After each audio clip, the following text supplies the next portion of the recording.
Many people believe multitasking helps them get more done, but studies show it actually lowers productivity and increases mistakes. When you try to do several tasks at once, your brain switches focus quickly between them. This switching wastes time and energy. Instead of multitasking, focus on one task at a time.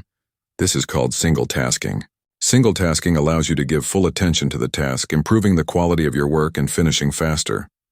Here are some tips to avoid multitasking. Prioritize your tasks.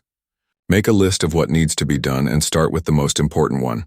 Set time blocks. Dedicate a set amount of time to one task without distractions. Turn off notifications. Silence phone and computer alerts while working. Take short breaks between tasks to refresh your mind.